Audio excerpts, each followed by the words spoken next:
kailangang gawin para mapaandar ito? Kadalasan paggabi is more on road lights lang. Pero i-maintain sir.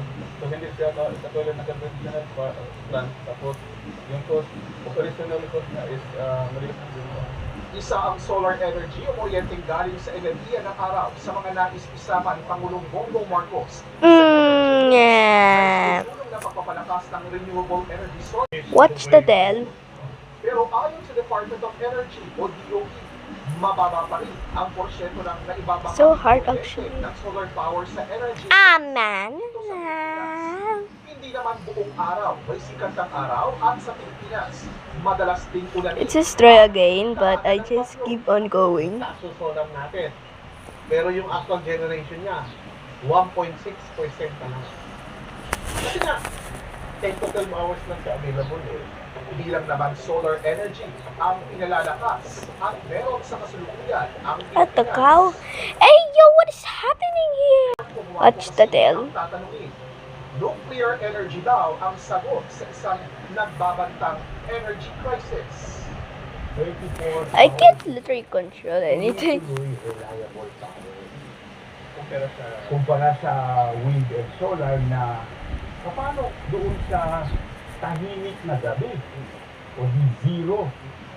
Ang Bataan Nuclear Power Plant, ang kauna-unahang nuclear power plant sa buong Southeast Asia. Pero simula nang magawa ito mahigit 3 dekada nang nakalipas, Namin. nagagamit ang demonstrasyon. Sa aming pag-iikot sa loob ng planta, ipinakita nila kung bangko at taga-napupon Okay. ang mga iba't ibang bahagi at gamit ang Bataan Nuclear Ito ka. Power Plant. Sa bahagi ito nakapwesto yung kanila. Yo! Planta na I'm gonna pinapainis ang refresh. kalunay nagpapaandar na siyang pinatutunan ng source ng kuryente.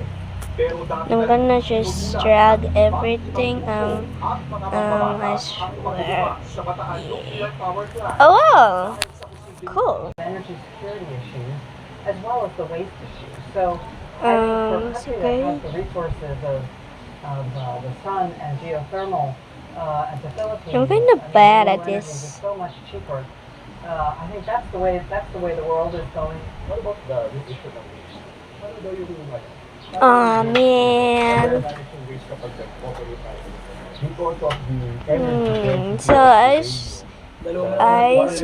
spy with my little eyes. and the waste is also fast.